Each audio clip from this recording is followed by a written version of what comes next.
Srinagar, then from Government Polytechnic Alwar, and then a center from Jaipur. Are you able to properly listen and properly watch me? Can we start the session, sir? Yes, sir, please start. Okay, thank you. देखिए ये वाला जो session है curriculum implementation के, इसमें मैं आपके साथ शेयर करूंगा करिकुलम इम्प्लीमेंटेशन का कॉन्सेप्ट। हम थोड़ा सा डिटेल में बात करेंगे और करिकुलम इम्प्लीमेंटेशन का कौन से फैक्टर्स हैं वो अफेक्ट करते हैं, complete methodology for implementing the curriculum. हम time to time curriculum revise करते रहते हैं अलग अलग स्टेट्स के। हमने रिसेंटली श्रीनगर जे.एंड.के स्टेट का, जैसे आपको पता है, जे.एंड स्टेट के काफी करिकुलम लास्ट ईयर ही रिवाइज किए हैं और उसके बाद अब हमारी स्टेज है करिकुलम इम्प्लीमेंटेशन की। तो systematically how the curriculum should be implemented, इसके बारे में हम डिटेल में डिस्कशन इस सेशन में करेंगे। देखिए सबसे पहले हम करिकुलम का मतलब समझें कि करिकुलम का क्या मतलब हम लेते हैं। करिकुलम से हम समझते हैं complete teaching learning process wherein we actually spell out what is to be taught। हमने अपने प्रोग्राम के दौरान क्या पढ़ाना है ये हम करिकुलम के अंदर स्पेल आउट करते हैं। Then why a particular thing is to be taught।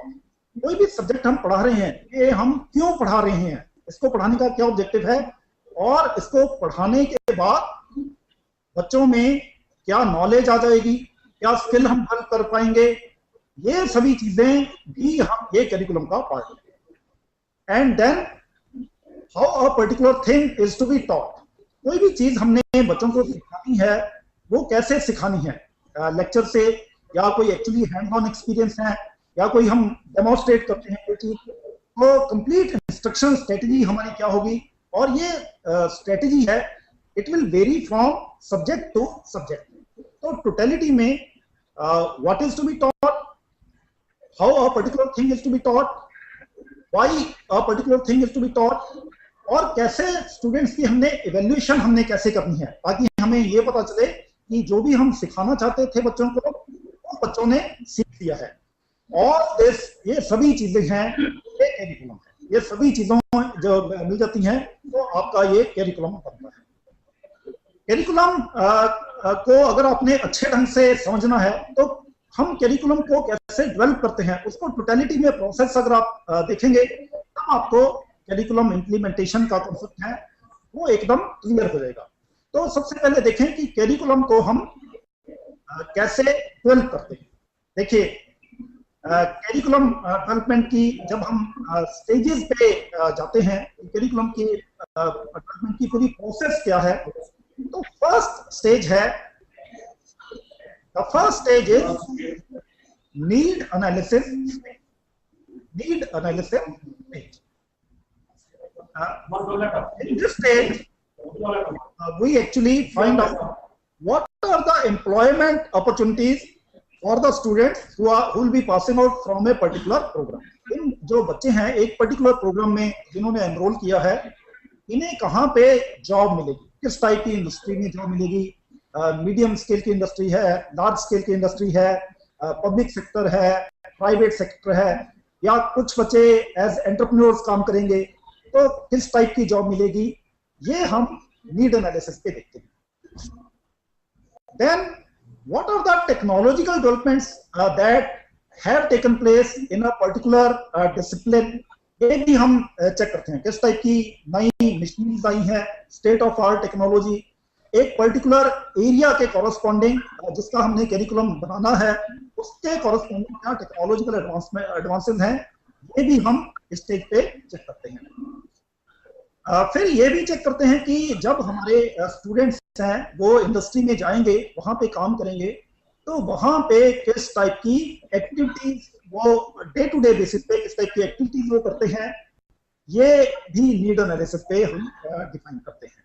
तो नीड एनालिसिस में टोटलिटी में employment opportunities and technological advancements in that particular discipline, ये हम एक्चुअली ढूंढते हैं। और ये सारी चीजें जब हम आइडेंटिफाई करते हैं, इसमें हम इंडस्ट्री के लोगों को इन्वॉल्व करते हैं, और फिर जो एक्चुअली पढ़ा रहे हैं, टीचर्स पढ़ा रहे हैं, उन सभी लोगों को इन्वॉल्व करते हैं।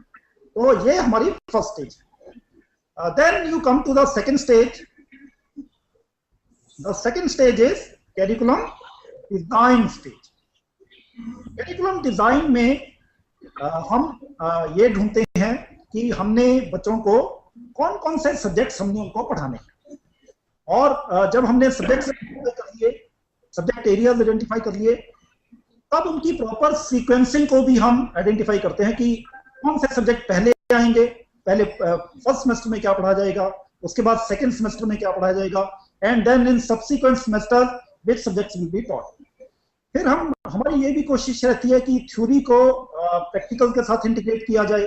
तो थ्योरी में टाइम कितना दिया जाए, प्रैक्टिकल्स में टाइम कितना दिया जाए, ये सभी चीजें हम यहाँ पे डिसाइड करते हैं। सब्जेक्ट के टोटल डिटेल कंटेंट्स क्या हैं, कौन कौन से टॉपिक्स हम सब्जेक्ट में पढ़ाएंगे, और अगर एक सब्जेक्ट के कॉरस्पॉन्डिंग प्रैक्टिकल्स हैं तो कौन कौन से प्रैक्टिकल्स हम करवाएंगे, ये सारी चीजें हम यहाँ पे डिसाइड करते हैं। आई मीन जैसे आप जिसकी बात हम करते हैं सिलेबस जो वर्ड कहते हैं, तो सिलेबस का मतलब बेसिकली ये है कि एक पर्टिकुलर सब्जेक्ट के डिटेल कंटेंट्स क्या हैं, थ्योरी क्या है, प्रैक्टिकल्स क्या है, ये सभी चीजें हम इस स्टेज पे, जिसका नाम है करिकुलम डिजाइन स्टेज, यहाँ पे सब चीजें डिसाइड करते हैं। और बच्चों को हमने एवेल्युएट कैसे करना है, इंटरनल असेसमेंट है, एक्सटर्नल असेसमेंट है, थ्योरी के मार्क्स हैं, प्रैक्टिकल के मार्क्स है, ये सभी चीजें भी करिकुलम डिजाइन स्टेज पे हम डिसाइड करते हैं। और जब हमारा ये स्टेज खत्म हो जाता है, तब हमारा करिकुलम डॉक्यूमेंट बिल्कुल तैयार होता है। और ये जो करिकुलम डॉक्यूमेंट है, हम we send this curriculum document to the particular institution जहां पे करिकुलम को हमने इंप्लीमेंट करना है। इसके बाद अगली स्टेज आपकी all of you know this thing, इसके बाद करिकुलम जब आपका बन गया, तैयार है, curriculum document is ready, then the next very important stage is curriculum implementation, जहां पे एक्चुअली आपने जब आपके इंस्टीट्यूशन में ये करिकुलम डॉक्यूमेंट अवेलेबल है, then you have to implement this curriculum. Third very important stage, इसके बारे में हम इस सेशन में फोकस करेंगे, curriculum implementation.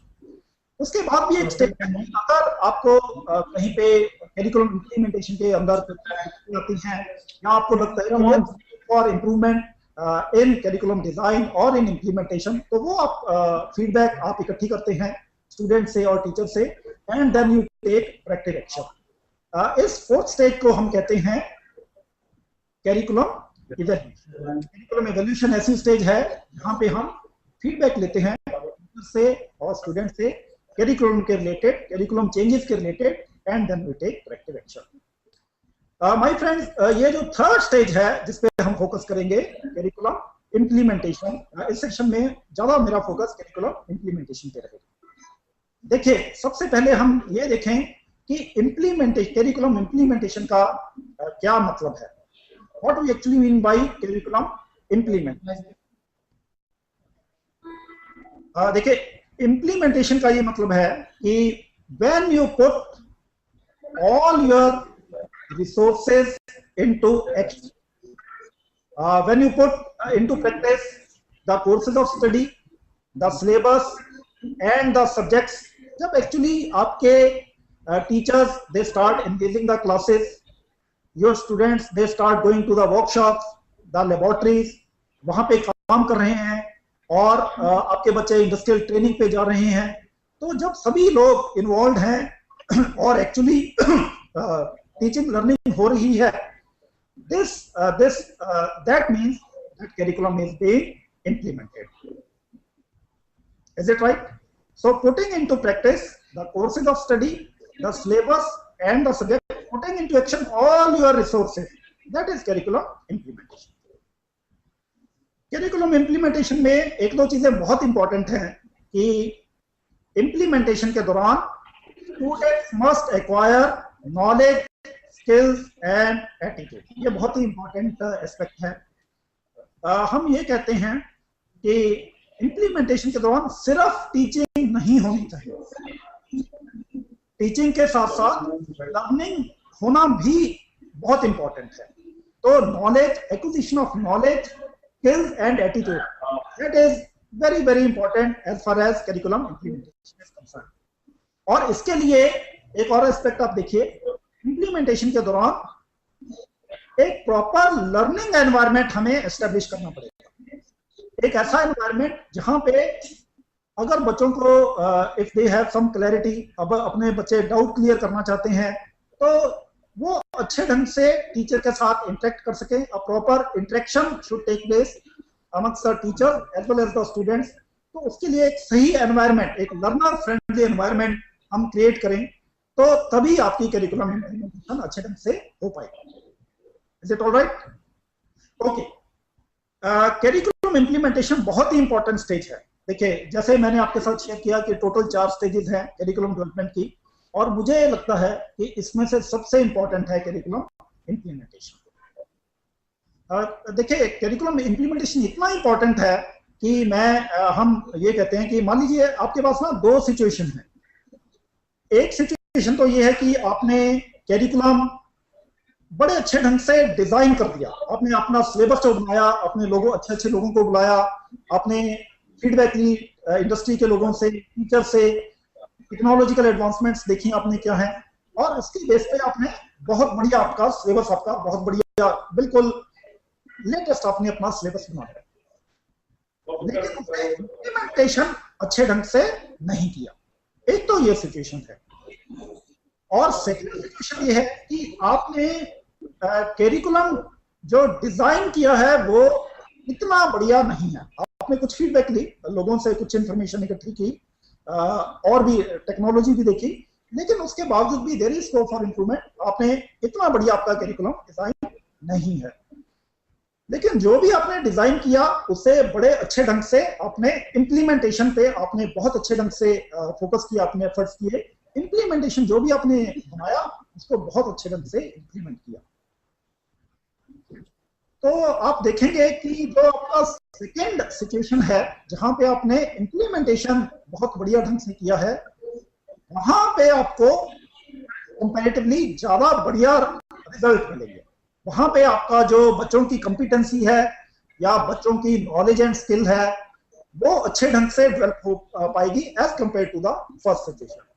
So that is ये आप यू कैन वेल अप्रिशिएट कि इंप्लीमेंटेशन बहुत ही इंपॉर्टेंट है।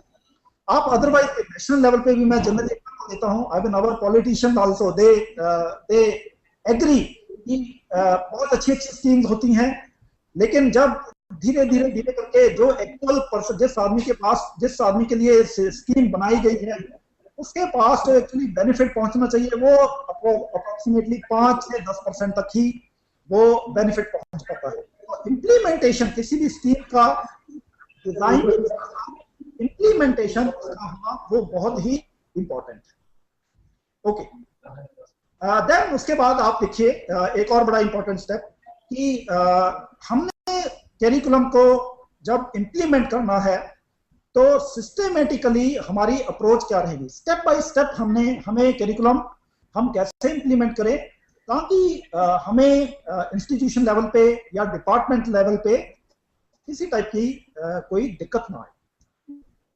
तो देखिए, आप स्टेप बाय स्टेप हमारी अप्रोच देखिए। सबसे पहले हम क्या करेंगे, जैसे ही आपके पास करिकुलम डॉक्यूमेंट आता है, मान लीजिए आप करिकुलम रिवाइज कर रहे हैं एक सेक्शन से, J&K में जैसे आप देखें कि J&K में लास्ट ईयर ही इन्होंने रिवाइज करिकुलम इन्होंने इंप्लीमेंट किया है, जो भी इनके करिकुलम थे वो रिवाइज किए गए हैं और लास्ट ईयर से इन्होंने करिकुलम को इंप्लीमेंट करना स्टार्ट किया है।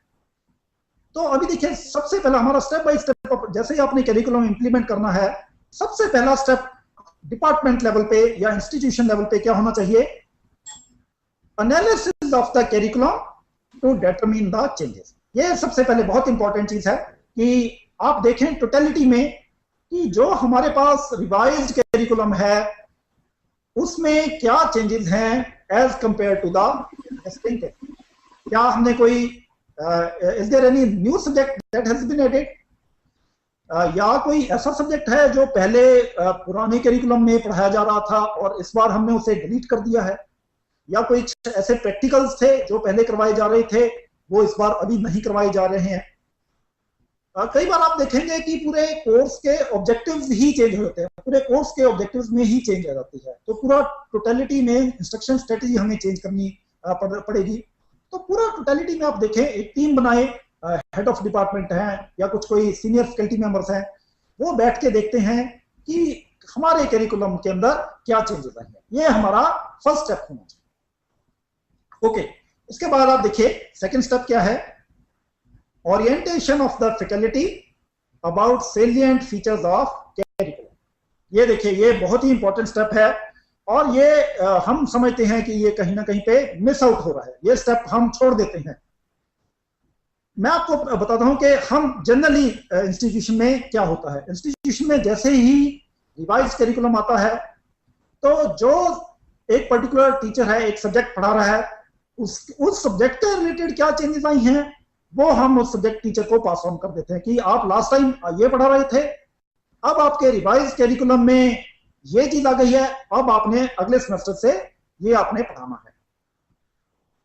आई थिंक इससे बढ़िया अप्रोच ये होगा कि आप ये बड़ा इंपॉर्टेंट है कि करिकुलम इंप्लीमेंट करने से पहले let us Orient all the faculty members about the salient features of the curriculum. पूरा टोटलिटी में हमारे करिकुलम के अंदर ब्रॉडली क्या चेंजेस आई हैं, हमारे रिवाइज्ड करिकुलम के क्या फीचर्स हैं, कोई हमने इंडस्ट्रियल ट्रेनिंग है या कोई प्रोजेक्ट वर्क की बात करते हैं या कोई कैंप्स की बात करते हैं, एनवायरमेंट अवेयरनेस के बारे में बात करते हैं, एंटरप्रेन्योरशिप डेवलपमेंट के बारे में बात करते हैं, एम्प्लॉयबिलिटी स्किल्स के बारे में बात करते हैं, इसके related are there any contents that have been added in the curriculum. तो टोटलिटी में हम सभी फैकल्टी मेंबर्स को करिकुलम के फीचर्स के बारे में बताएं। ये बहुत ही इंपॉर्टेंट है, चाहे वो टीचर्स उन चीजों के साथ डील कर रहा है या नहीं कर रहा है, but all the faculty members they must be aware of the broad aspects of the revised curriculum. ये बहुत इंपॉर्टेंट है। Okay, then organization of resources, ये भी बहुत इंपॉर्टेंट स्टेप है, because if you have to implement the revised curriculum in a proper way, you will need equipment, machines, tools, ये आपको जरूरत पड़ेगी। आपको इंस्ट्रक्शन मटेरियल की भी अच्छी जरूरत पड़ेगी, अच्छी टेक्स्ट बुक्स हैं, अच्छे लैब मैनुअल्स हैं, लाइब्रेरी में अच्छी फैसिलिटीज हैं, इंटरनेट की फैसिलिटीज, ये भी आपको चाहिए होगा। और कुछ जगह पे आपको शायद एडिशनल फैकल्टी या एडिशनल स्टाफ की जरूरत पड़ेगी। तो रिसोर्सेज का होना बहुत इंपॉर्टेंट है अगर आपने अच्छे ढंग से इंप्लीमेंट करना है। Organization of resources is very very important. कैसे आप प्लान करेंगे, आपको शुरू में शायद आपके पास रिसोर्सेज ना हो, तो आप कैसे प्लान करेंगे, कैसे नेटवर्किंग करेंगे बाकी जगह से, ये भी बहुत इंपॉर्टेंट है। तो प्लान करें कि हमने रिसोर्सेज को कैसे मैनेज करना है, ये भी इंपॉर्टेंट है। उसके बाद आप देखिए एक और स्टेप देखिए, training of faculty in emerging. जैसे ही आपके देखिए, आप जब भी करिकुलम रिवाइज होगा तो डेफिनेटली कुछ सब्जेक्ट्स तो हम डेफिनेटली ऐड करेंगे, 3 सब्जेक्ट हैं या 4 सब्जेक्ट ऐसे हैं जो बिल्कुल आपको नए लगेंगे, या कुछ कई बार ऐसा होता है करिकुलम के अंदर हमने कुछ इलेक्टिव्स ऐड कर दिए।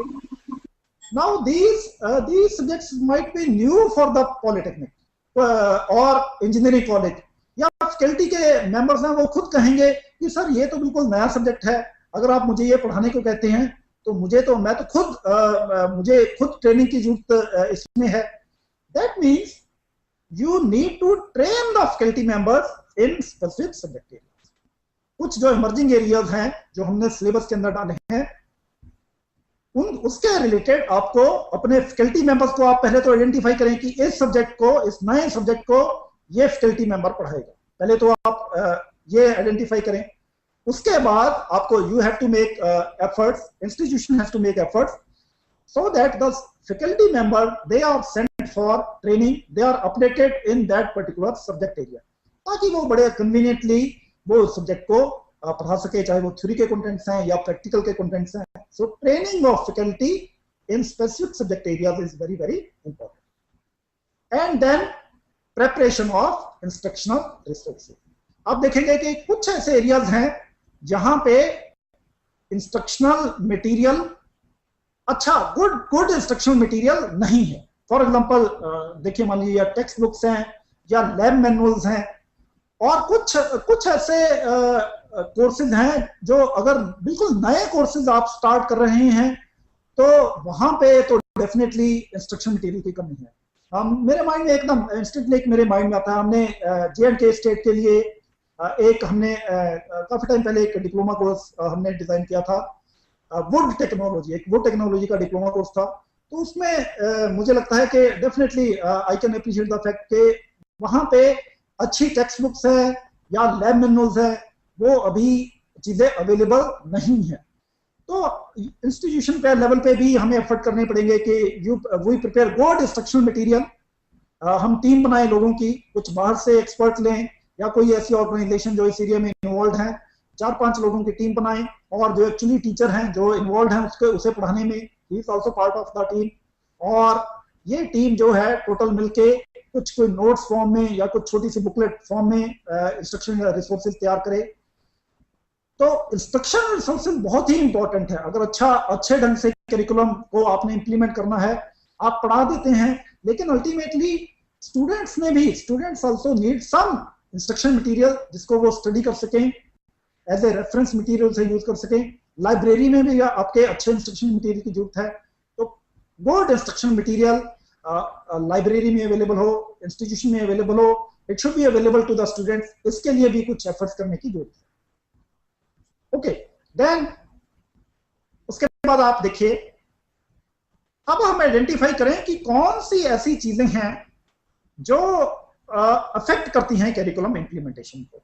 आई mean whenever we talk with the teachers और स्टूडेंट्स, या हम हेड ऑफ डिपार्टमेंट से जब बात करते हैं कि आपके करिकुलम आप ठीक ढंग से इंप्लीमेंट कर पा रहे हो, then there are host of problem. यदि हमारे पास हमारे इंस्टीट्यूशन में ये चीज अवेलेबल नहीं है या डिपार्टमेंट में इस चीज की कमी है, तो कौन कौन सी चीजें हम आइडेंटिफाई करें कि कौन सी ऐसी इंपॉर्टेंट चीजें हैं जिनका डिपार्टमेंट में या इंस्टीट्यूशन में होना बहुत जरूरी है, और अगर ये चीजें अवेलेबल नहीं है तब आप करिकुलम ठीक ढंग से इंप्लीमेंट नहीं कर पाओगे।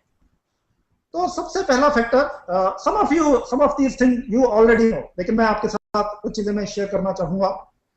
पहली चीज आप देखिए, availability of resources. This, I think, all of us, we definitely appreciate this point कि resources का होना बहुत जरूरी है। Resources, physical resources हैं, machines हैं, equipment हैं, tools हैं, working order में ये सभी चीजें हो, इनका होना बहुत जरूरी है।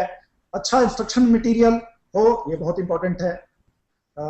इंस्ट्रक्शन मटेरियल के साथ साथ क्लासरूम के अंदर हमारी क्या फैसिलिटीज हैं। नॉट ओनली टेबल चेयर या इलेक्ट्रिसिटी सप्लाई की सिर्फ बात नहीं हम कर रहे हैं, इवन हमारे कुछ ऑडियो विजुअल एड्स की जब बात करते हैं, पावर पॉइंट प्रेजेंटेशन की फैसिलिटीज हैं। आप कोई फिल्म दिखाना चाहते हैं बच्चों को, या आप कोई बच्चों को मॉडल दिखाना चाहते हैं, तो आपके पास कोई कट सेक्शन के मॉडल्स हैं अवेलेबल हैं, तभी आप दिखा पाएंगे। तो अच्छे रिसोर्सेज होना इंस्टीट्यूशन में बहुत इंपॉर्टेंट है। उसके बगैर अगर आपके पास कुछ जो रिसोर्सेज है रेलेवेंट, उसके कॉरेस्पॉन्डिंग करिकुलम के रिलेटेड अगर रिसोर्सेज नहीं है, तब आपको करिकुलम को इंप्लीमेंट करने में दिक्कत आएगी। तो एक तो पॉइंट रिसोर्सेज पे। उसके बाद अब देखिए, second point is motivated teachers. देखिए ये बहुत इंपॉर्टेंट पॉइंट है, मोटिवेटेड टीचर्स। देखिए इसमें ना दो एस्पेक्ट है। एक तो पहले तो मैं टीचर्स की बात ही करता हूं कि कुछ तो ऐसे इंस्टीट्यूशन है जहां पे फैकल्टी की या स्टाफ की कमी है। आई मीन सैंक्शन स्ट्रेंथ और है और एक्चुअल स्ट्रेंथ है, दैट इज अराउंड 40% और 50% ऑफ द सैंक्शनड इनटेक। तो अगर तो टीचर्स ही नहीं है, फैकल्टी नहीं है, तो एक तो ये प्रॉब्लम है। लेकिन उससे भी ज्यादा मैं कहता हूं कि ओके, अगर आपके हमारे इंस्टीट्यूशन में 2 या 3 लोग कम हैं एक डिपार्टमेंट में, लेकिन whatever is the strength of the department और द इंस्टीट्यूशन, उनका मोटिवेशन लेवल क्या है वो बड़ा इंपॉर्टेंट है। We must have motivated teachers, we must have committed teachers, ये बहुत इंपॉर्टेंट है। और अगर आपके पास राइट टाइप ऑफ टीचर्स हैं, फैकल्टी और staff, then you will be able to implement the curriculum in a proper way, even if अगर आपके पास 1-2 टीचर्स कम हैं। फिर भी आप चीजों को अच्छे ढंग से मैनेज कर पाओगे। तो ये भी एक बड़ा इंपॉर्टेंट फैक्टर है, किस ढंग से ये मैनेजमेंट की भी जिम्मेवारी है, किस ढंग से आप लोगों को मोटिवेटेड रख पाते हैं through some incentives, through some challenging tasks, and there are so many other ways by which you can keep them motivated. So motivated faculty and staff, that is very important factor as far as curriculum implementation is concerned. और देखिए और factors आप देखिए, students भी एक बड़ा important factor है as far as curriculum implementation is concerned. देखिए हमारे स्टूडेंट्स का intake level क्या है? Are they able to comprehend the things? Are they able to understand the things? जो भी हमारे टीचर्स बात कर रहे हैं, कोई कॉन्सेप्ट समझाने की बात कर रहे हैं या किसी चीज के प्रिंसिपल्स हैं, प्रोसीजर हैं, उनके बारे में हम चीजों को विस्तार में बता रहे हैं, तो क्या हमारे बच्चे उन चीजों को अच्छे ढंग से समझ पा रहे हैं? अगर कोई बच्चों को डाउट्स हैं, are they able to communicate effectively with the teacher, with his or her colleagues, अच्छे ढंग से वो बात कर पाते हैं? ये बहुत इंपॉर्टेंट है। अगर हमारे बच्चों का इनटेक लेवल जो इनिशियल लेवल है, जो जिस टाइप के हम बच्चे एक्सपेक्ट कर रहे हैं कि हमारा 10+ का बच्चा एवरेज बच्चा है, नॉर्मल बच्चा है, उसका लेवल ये होना चाहिए। तो अगर हमें उस टाइप के बच्चे मिल रहे हैं, then you will be able to implement the curriculum properly. लेकिन अगर बच्चों का इनटेक पे लेवल ठीक नहीं है, then you will have problem. फिर तो आपका काफी टाइम उनको कॉन्सेप्ट समझाने में या ये उन चीजों को, बाकी जो करिकुलम के रिलेटेड एस्पेक्ट्स हैं उनको समझाने में you will have to put in more efforts. ज्यादा आपको टाइम लगाना पड़ेगा, ज्यादा आपको एनर्जी आपकी ज्यादा इस पे लगेगी। तो स्टूडेंट्स का लेवल बहुत ही इंपॉर्टेंट। ओके, देन एक दो और आप देखिए कौन कौन से फैक्टर्स हैं।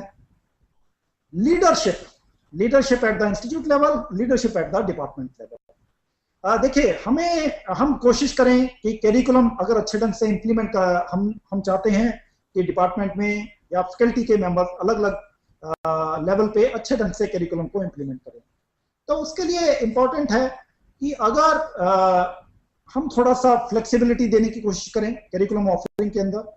हम अगर कोई भी टीचर है अपने अलग ढंग से पढ़ाना चाहता है, he or she wants to have some unique strategy, कोई इनोवेटिव ढंग से पढ़ाना चाहता है, क्लासरूम से बाहर कोई विजिट पे लेके जाना चाहता है, I think the management should encourage this type of activities. अगर आपके इंस्टीट्यूशन में रिसोर्सेज की कमी है और if you tie up with some other organization, some other institution, और आपके स्टूडेंट्स हैं वो वहां पे जाके कुछ प्रैक्टिकल्स परफॉर्म करते हैं या कुछ इस टाइप की एक्टिविटीज करते हैं रिलेटेड टू करिकुलम, तो ये भी हमें इनकरेज करना चाहिए।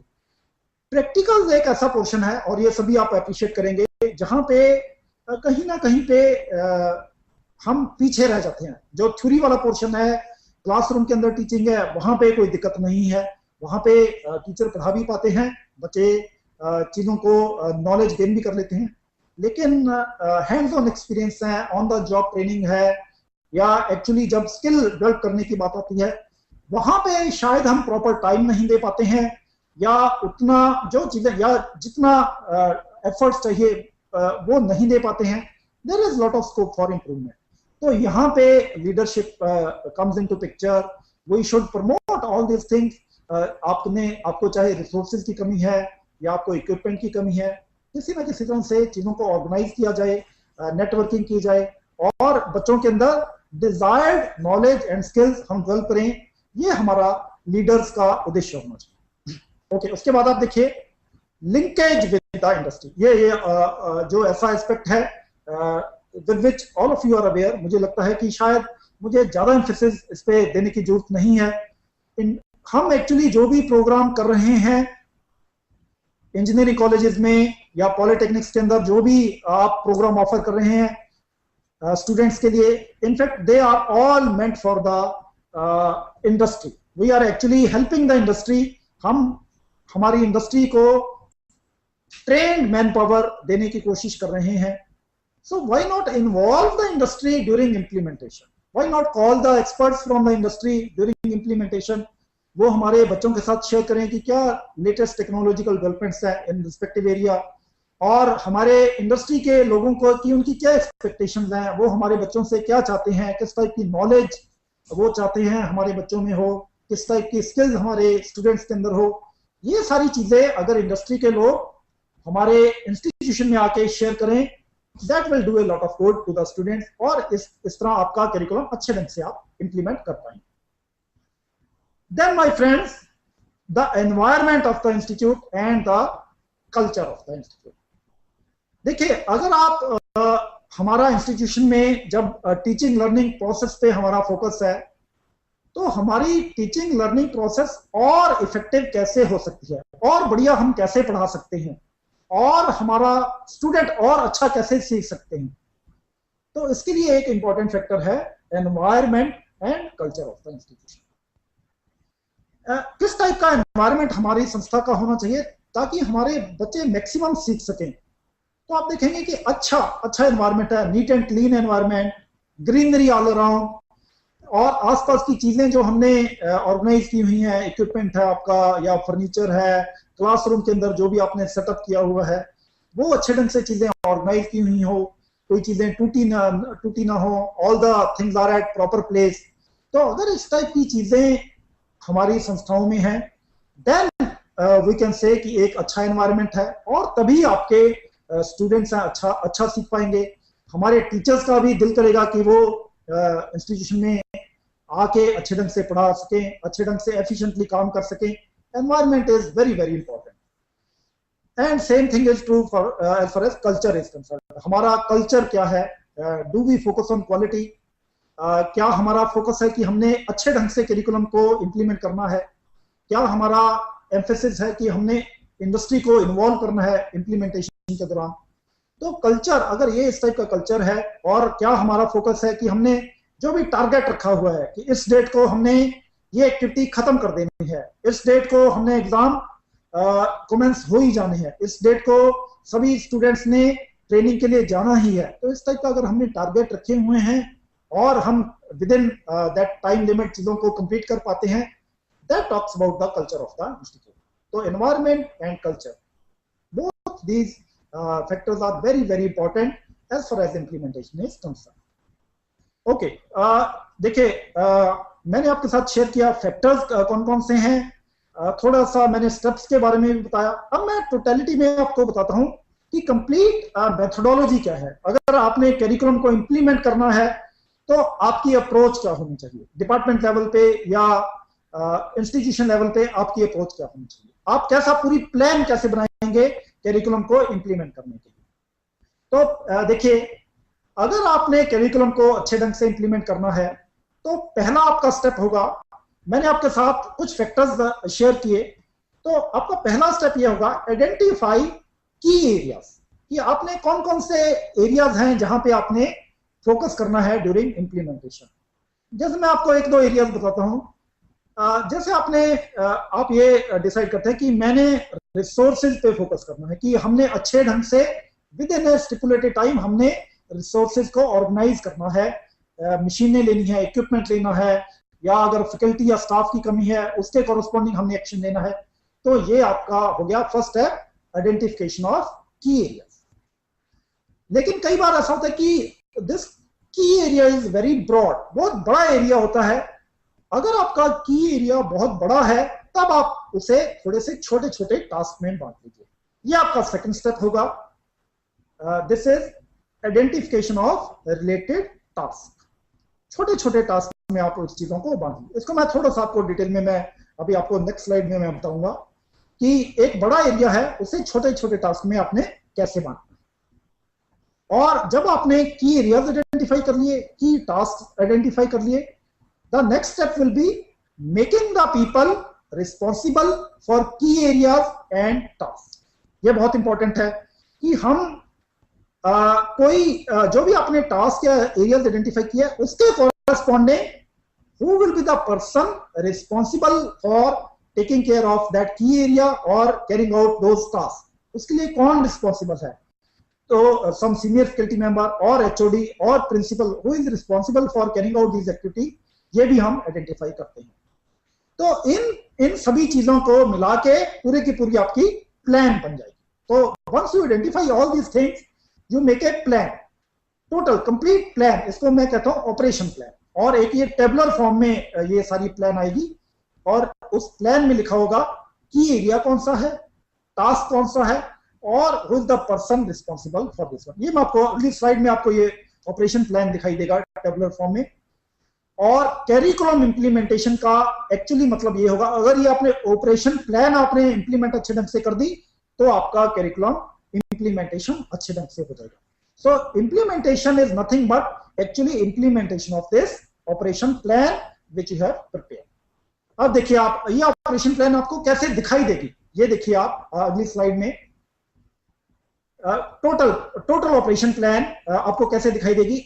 This is the tabular form जहां पे आपकी ऑपरेशन प्लान दिखाई दे रही है। तीन चीजें जैसे मैंने आपके साथ शेयर किया, की areas, related task and the responsible person for carrying out this की एरियाज और रिलेटेड टास्क। देखिए मैं आपको एक एग्जांपल देता हूं की एरिया में।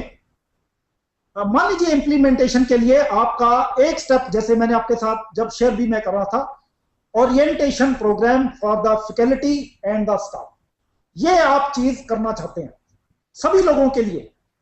आपने सभी फैकल्टी मेंबर्स और सभी स्टाफ मेंबर्स को इंप्लीमेंटेशन से पहले सभी को यह बताना है कि मेरे कैरिकुलम के अंदर, इस रिवाइज्ड कैरिकुलम के अंदर क्या चेंजेस हैं as compare to the existing curriculum, ये सभी को बताना है।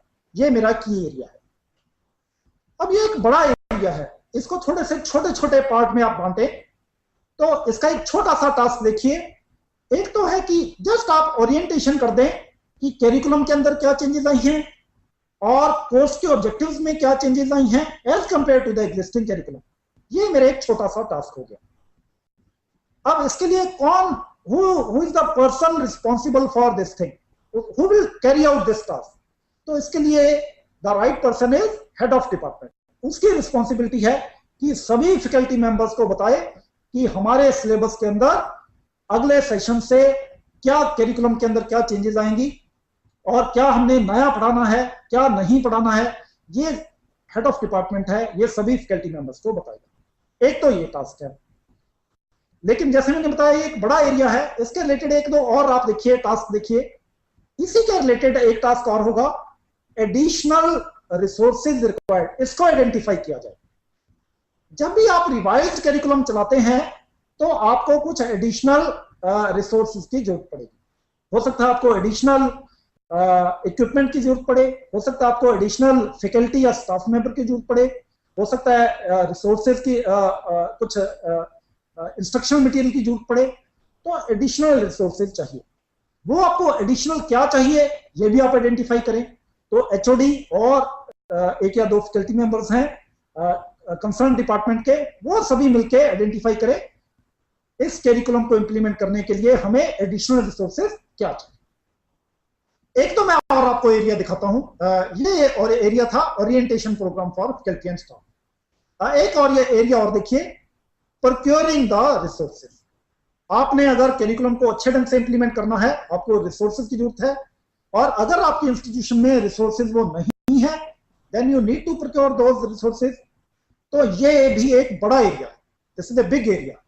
इसको भी आप छोटे छोटे टास्क में बांटिए। देखिए, एक तो आपका छोटा सा टास्क है setting up new labs and workshop. मान लीजिए मैंने कोई ऐसा सब्जेक्ट डाल दिया, कुछ ऐसे प्रैक्टिकल्स डाल दिए, उसके कॉरस्पॉन्डिंग हमारी इंस्टीट्यूशन में लैब ही अवेलेबल नहीं है, तो आपको लैब सेटअप करनी पड़ेगी। मैंने कुछ ऐसे प्रैक्टिस टास्क डाल दिए, उसके कॉरस्पॉन्डिंग आपके पास वर्कशॉप ही नहीं है, then you need to set up the workshop, तो वर्कशॉप आपको सेटअप करनी पड़ेगी। तो एक तो ये टास्क हो गया, that you need to set up the new lab और न्यू वर्कशॉप। एक और टास्क ये हो सकता है कि आपके पास लैब तो है, वर्कशॉप तो है, but then you don't have the equipment. आपके पास कोई स्पेसिफिक मशीन नहीं है या कोई आपके पास इंस्ट्रूमेंट नहीं है, so that means you have to procure that equipment. कई बार आपके पास ऐसा होता है कि आपके पास आपको रिवाइज कैरिकुलम में इस टाइप की चीजें हम डाल देते हैं, कुछ कोई एडिशनल इलेक्टिव डाल दिए हमने, तो आपको कई बार एडिशनल फैकल्टी की या एडिशनल स्टाफ की जरूरत होती है।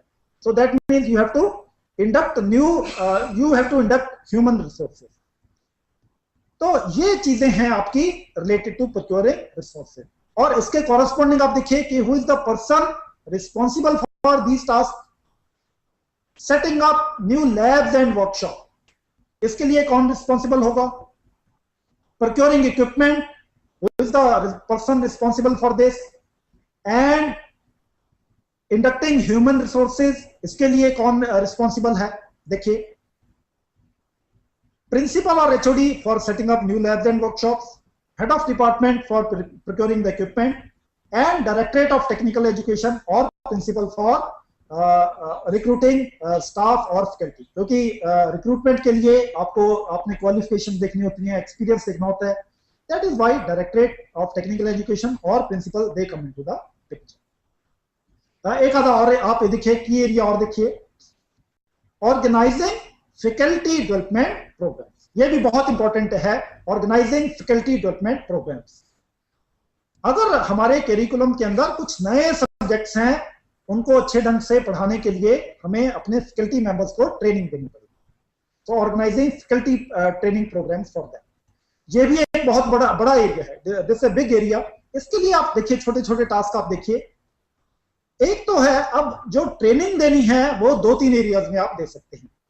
एक तो ये है कि हमारे टीचर्स को आपने सब्जेक्ट एरिया के अंदर ट्रेनिंग आप दे रहे हैं, आप उनकी नॉलेज की अपडेशन कर रहे हैं, आप उनकी स्किल्स की अपडेशन कर रहे हैं, और इसके लिए the concern person who will be carrying out this task is the principal और हेड ऑफ डिपार्टमेंट। एक तो ये चीज है। सेकेंड थिंग इज कि कई बार ना टीचर्स को अपने सब्जेक्ट एरिया में तो नॉलेज है, उन्हें पता है, उन्हें जो भी वो सब्जेक्ट पढ़ा रहे हैं उसके कॉन्सेप्ट हैं, प्रिंसिपल, प्रोसीजर, वो तो क्लैरिटी है, लेकिन एक्चुअली क्लासरूम के अंदर कैसे पढ़ाना है, या लेबोरेटरी के अंदर जाके या वर्कशॉप के अंदर प्रैक्टिकल्स कैसे करवाने हैं, वर्कशॉप एक्सरसाइजेस कैसे करवानी है, वहां पे उनको ट्रेनिंग की जरूरत है। ऑडियो विजुअल एड्स को क्लासरूम के अंदर कैसे यूज करना है, वहां पे ट्रेनिंग की जरूरत है। पेडागोजी के एस्पेक्ट समझने हैं, बच्चों की मेंटेलिटी क्या होती है, बच्चे अच्छे ढंग से कैसे सीखेंगे, ये चीजें कई बार जो हमारे टीचर्स हैं, रिक्रूटमेंट है, और स्पेशली JNK के लिए ये चीजें ज्यादा रेलिवेंट हैं, क्योंकि JNK में अभी आपने देखेंगे कि काफी नए पॉलिटेक्निक्स हैं, आपने अभी एस्टेब्लिश किए हैं, तो वहां पे नई फैकल्टी आएगी, new person will be there, तो उन्हें क्लासरूम के अंदर कैसे उन्होंने पढ़ाना है, ऑडियो विजुअल एड्स क्लासरूम के अंदर कैसे यूज करनी है, उसके लिए ट्रेनिंग की उन्हें सभी को जरूरत है। ये रिस्पॉन्सिबिलिटी रहेगी प्रिंसिपल की या हेड ऑफ डिपार्टमेंट की। And then training in resource management, ये भी एक बहुत बड़ा एरिया है। हमारे सीनियर फैकल्टी मेंबर्स हैं, हेड ऑफ डिपार्टमेंट हैं, प्रिंसिपल्स हैं, उन्हें भी ट्रेनिंग की जरूरत है। उन्हें किस एरिया में ट्रेनिंग की जरूरत है? इन मैनेजिंग द रिसोर्सेज, चाहे उन्होंने ह्यूमन रिसोर्सेज को मैनेज करना है, या उन्होंने फिजिकल रिसोर्सेज को मैनेज करना है, या इंस्टीट्यूशन पे किसी भी लेवल की मैनेजमेंट है, वहां पे इफेक्टिव मैनेजमेंट के लिए they need to attend some training programs. ये रिस्पॉन्सिबिलिटी रहेगी डायरेक्टरेट ऑफ टेक्निकल एजुकेशन की। सो कॉन्टिन्यूसली मैं in fact I will urge all the teachers जो भी हमारे प्रोग्राम अटेंड कर रहे हैं, ये बड़ा इंपॉर्टेंट है कि आप अपने लेवल पे भी एक तो इंस्टीट्यूशन अपने आपको कोशिश कर रहा है कि आपको ट्रेनिंग दी जाए, लेकिन अपने लेवल पे भी हम सभी कोशिश करें अपने आप को अपडेटेड रखें in terms of knowledge, in terms of skill. कोई भी प्रोग्राम है आपके इंस्टीट्यूशन में हो रहा है, हमारे इंस्टीट्यूशन में हो रहा है, कहीं पे इंडस्ट्री में अगर आप आइडेंटिफाई कर पाते हैं कि यहाँ पे अगर मुझे ट्रेनिंग मिल जाए हफ्ते की या 10 दिन की या 1 महीने की, that will do a lot of good to you, तो वहां पे आप डेफिनेटली कोशिश करें, ट्रेनिंग लेने की कोशिश करें, अपने इंस्टीट्यूशन को बताएं, HOD को बताएं, प्रिंसिपल को बताएं, and they will definitely depute you. कई बार आपको अगर नहीं भी भेज पाते हैं, इवन मैं ये भी कहता हूं कि आप इवन अपने तरफ से भी आप कोशिश करें, अपने आप को अपडेटेड रखने की कोशिश करें। लॉन्ग टर्म में ये चीजें आपको डेफिनेटली ये बेनिफिट करें। ओके, एक और मैं पॉइंट इस पे की एरियाज में मैं शेयर करना चाहता हूं, डेवलपमेंट ऑफ इंस्ट्रक्शनल रिसोर्सेज। ये भी एक, दिस इज आल्सो ए की एरिया। इंस्ट्रक्शनल रिसोर्सेज को डेवलप किया जाए। इंस्ट्रक्शनल रिसोर्सेज से हम समझते हैं कुछ टेक्स्ट बुक्स हैं, लैब मैनुअल्स हैं, वर्क बुक्स हैं, या कोई ऑडियो विजुअल एड्स हैं, मॉडल्स हैं, स्लाइड्स हैं, पावर पॉइंट प्रेजेंटेशन है, ये सारा इंस्ट्रक्शनल रिसोर्सेज है, इन्हें भी हमें डेवलप करना चाहिए। अब ये भी एक बड़ा एरिया है, this again is a big area. इसके भी आप छोटे छोटे टास्क आप देखिए। एक तो छोटा सा टास्क आप हम इंस्टीट्यूशन लेवल पे ये करें, डेवलपिंग द लर्निंग मटेरियल, कि कुछ जहां पे आपके पास अच्छी बुक नहीं है, आपने 4-5 लोगों की टीम बनाई और उन्होंने कुछ इंस्ट्रक्शन मटेरियल बनाया। सब्जेक्ट टीचर्स की टीम, ये रिस्पॉन्सिबिलिटी है सब्जेक्ट टीचर्स की। सब्जेक्ट टीचर्स इकट्ठे बैठे और इकट्ठे बैठ के उन्होंने कुछ इंस्ट्रक्शनल मटेरियल बनाया। तो एक तो ये चीज हो गई। सेकेंड चीज ये है कि असेसिंग द लर्निंग मटेरियल। जो आपने मटेरियल एक बार बना लिया, उसे थोड़ा सा कोशिश करें कि उसे देखें कि उसकी क्वालिटी कैसे है। और ये असेस आप इंस्टीट्यूशन लेवल पे भी कर सकते हैं और दूसरी जगह पे भी जा सकता है। मान लीजिए आपने अलवर के जो हमारे फैकल्टी मेंबर्स हैं, उन्होंने कुछ कोई लर्निंग मटेरियल बनाया एक सब्जेक्ट के रिलेटेड। अब आपने बना तो लिया, अब वो कैसा बना है, उसकी क्वालिटी कैसे है, you send it to Jodhpur और you send it to some polytechnic in Jaipur. वहां के टीचर वो चेक करेंगे कि ये क्या मटेरियल अच्छा बना है, वो कोई फीडबैक देंगे, उसे आप इनकॉर्पोरेट कर लीजिए। आप अपने इंस्टीट्यूशन में भी वो मटेरियल को आप असेस कर सकते हैं, एक टीम बना सकते हैं। Assessing the learning material is very important, ताकि आप उस मटेरियल को सदा अपडेटेड रख सकें। और ये रिस्पॉन्सिबिलिटी रहेगी हेड ऑफ डिपार्टमेंट। और समटाइम्स माय फ्रेंड्स, आप देखेंगे कि कई बार मटेरियल अवेलेबल भी है मार्केट में। आप ना कोशिश करें, आप इंटरनेट पे देखें, आप जो पब्लिशर्स हैं उनको कांटेक्ट करें, आपकी स्टेट के या आपकी अदरवाइज बाकी स्टेट्स में आप देखिए, तो आपको डेफिनेटली कुछ बढ़िया टेक्स्ट बुक्स हैं, इंस्ट्रक्शन मटेरियल आपको डेफिनेटली मिल जाएगा, मॉडल्स आपको अच्छे मिल जाएंगे, स्लाइड्स आपको मिल जाएंगी, फिल्म्स आपको अच्छी मिल सकती हैं, आप अगर कोशिश करेंगे। तो अगर आपको मिल जाता है कुछ अच्छा material, then you have to make efforts in procuring the instruction material। चीजों को, एक तो चीज आपको मिल गई और उसे फिर आपने इंस्टीट्यूशन के लिए लेना, वो भी एक लंबी प्रोसेस है। आपने वो यू गो इन फॉर, उसकी स्पेसिफिकेशन तैयार करें, फिर आप कोटेशन फॉल करते हैं, या जो भी आपका प्रोसेस है, तो ये पूरा एक सिस्टमेटिक प्रोसेस है। So then you have to make efforts in procuring the resources. तो ये भी ड्यूटी है प्रिंसिपल की और हेड ऑफ डिपार्टमेंट की। But this is very important कि अच्छा इंस्ट्रक्शन मटेरियल हमारी संस्था में अवेलेबल हो, हमारी लाइब्रेरी में अवेलेबल हो, स्टूडेंट्स को अवेलेबल हो। इसके लिए हमें डेफिनेटली कोशिश करनी पड़ेगी। Okay, then the last slide जो मैं आपके साथ शेयर करूंगा, इस सेशन की last slide, monitoring the curriculum implementation process. ये बहुत इंपॉर्टेंट है। आपने करिकुलम रिवाइज कर लिया, अब उसे इंप्लीमेंटेशन आप कर रहे हैं, तो मॉनिटर करें, एचओडी हैं और प्रिंसिपल मॉनिटर करें कि क्या हम ठीक ढंग से करिकुलम को इंप्लीमेंट कर पा रहे हैं, कोई दिक्कत तो नहीं आ रही है किसी को करिकुलम इंप्लीमेंटेशन में। Is there any problem being faced by faculty member और स्टाफ मेंबर।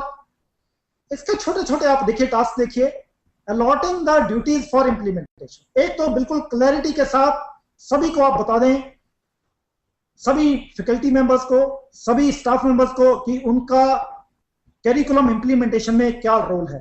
अगर कोई नए सब्जेक्ट हैं तो आप आइडेंटिफाई करें कि ये नए 4-5 नए सब्जेक्ट हैं, ये सब्जेक्ट किस टीचर ने पढ़ाना है, ये अलग से ये डिफरेंट सब्जेक्ट है, इसके प्रैक्टिकल किस स्टाफ मेंबर ने करवाने हैं, तो ये आइडेंटिफाई करें। ये रिस्पॉन्सिबिलिटी रहेगी प्रिंसिपल या एचओडी की। देन आप देखिए करिकुलम इंप्लीमेंटेशन में collecting the feedback, this is very important, कि सभी जो इंप्लीमेंट कर रहे हैं, हमारे फैकल्टी मेंबर्स और हमारे स्टाफ के सदस्य हैं, जो भी इंप्लीमेंटेशन में इन्वॉल्व हैं, उनसे कॉन्टिन्यूसली फीडबैक ली जाए कि आपको कोई इंप्लीमेंटेशन के दौरान कोई दिक्कत तो नहीं आ रही है। अगर कोई स्टाफ मेंबर अच्छे ढंग से प्रैक्टिकल नहीं करवा पा रहा है, there must be some difficulty. शायद उसका इक्विपमेंट काम नहीं कर रहा, या उसके पास इक्विपमेंट ही नहीं है, या उसके पास सिलेबस ही अवेलेबल नहीं है। तो ये आप फीडबैक इकट्ठी करें। इवन स्टूडेंट से फीडबैक लें कि क्या उन्हें चीजें समझ आ रही हैं, कहाँ पे दिक्कत आ रही है।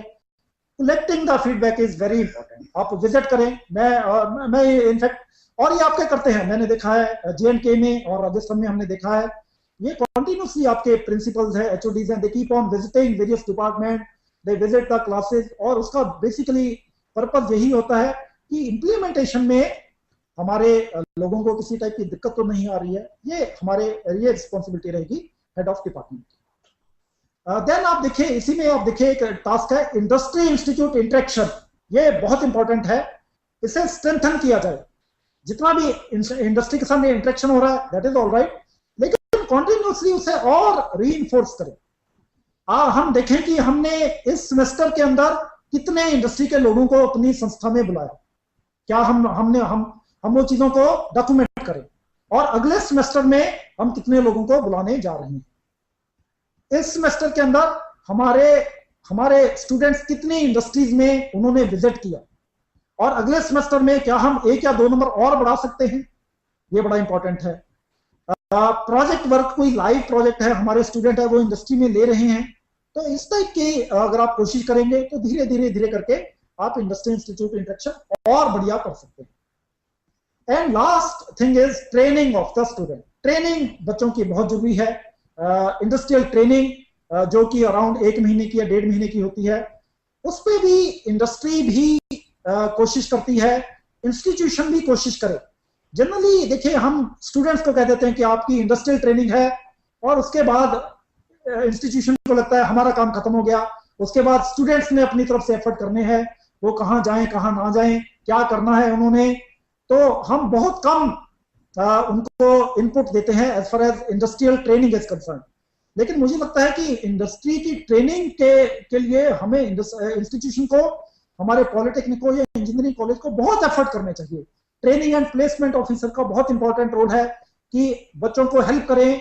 अगर कोई बच्चे आइडेंटिफाई नहीं कर पाते हैं कि कहाँ पे इंडस्ट्रियल ट्रेनिंग करें, तो उसमें हेल्प करें। इंडस्ट्री में जाके वो किस टाइप की एक्टिविटीज करेंगे, किस टाइप के टास्क करेंगे, वो भी आइडेंटिफाई करें। प्रोजेक्ट की रिपोर्ट बनानी है, उसके बारे में इनपुट दिया जाए। तो इंडस्ट्रियल ट्रेनिंग बहुत इंपॉर्टेंट है, और training and placement officer he is the right person as far as this particular task is concern. So my friends, this is all what I wanted to say about curriculum implementation. I would like to sum up here by saying कि curriculum implementation में आपको बहुत it is a challenging task curriculum को implement करना। revised curriculum कोई आप जब आप implement करते हैं, क्योंकि आपको definitely resources की कमी होती है, और भी काफी आपको problems related आती हैं।